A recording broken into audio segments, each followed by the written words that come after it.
Hello hi जय जगन्नाथ सांग मैंने मु वेलकम करची आउ गोटे नुआ मिनी ब्लॉग को आशा करछी आपण माने भले थिबे मु तो बहुत भले अछि। तो आसन देखिबा आज गोटे मिक्स खटा करूची। तो मिक्स खटा पाई मु नै जाईची भंडा आ सारू कखारू टमाटो पानी जेहेतु गरम हो गलानी तो परिया सब मु पकई सारलानी। स्वाद अनुसार लूण हलदी पकई देबे तापरे टिकिए घांटी घोड़ई देबे ताकू सिझिया छाड़ीदेवा 10 मिनट हो गला। तो आसतु देखा फल सीझी कि ना। तो आउ टे सीझब तो आउ टे घोड़े देवा। एबे देखंतु फल सीझीगला।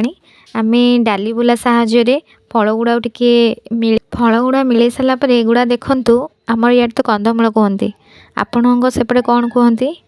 आउ ये मु पूर्व आंबुल काटिकी रखी छोट छोट करी तो ताकू भी पकईकी 5 मिनट छाड़देली सीझापी। तो देखो सीझीगला। एबे आमे कौन करवा चीनी पकईदेवा आपण मैंने चाहिए गुड़ भी पकई पारे। तो ताकू टे छाड़देली। एबे देखंतु खटाटा आमर हो गला पूरा माने देखा भी सुंदर देखा जाउछि। तो ताकू आमे फुटण करवा एबे फुटण देबा। तो ये देखंतु फुटण पाई रेडी हो गला।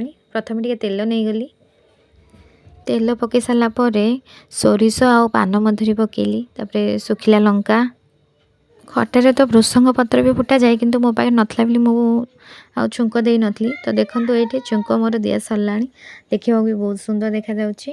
तो तापरे आपण लंका गुंड आ जीरा गुंड पकेबे पकेकी धनिया पत्र पकेकी घांटी देबे। खटाटा पूरा रेडी हो गलानी। आपण माने भी करी खांतु एमिति बहुत टेस्टी लगे। आउ मु तो करथिली बहुत टेस्टी लगुछि घरे भी समस्ते खाइथिली। आपण मानकु जदि एई रेसिपीटा पसंद हेछि तो वीडियो को लाइक कमेंट आउ शेयर कर देबे। सब्सक्राइब करिया जमा भी भूलिबेनी। बेल आइकन को क्लिक कर देबे। क्लिक करबा द्वारा नुआ नुआ वीडियो जहाँ भी मु पोस्ट करछि आपण मानक पाखु पहुँची जिवो। तो सांग माने एइठी रहिली। जय जगन्नाथ।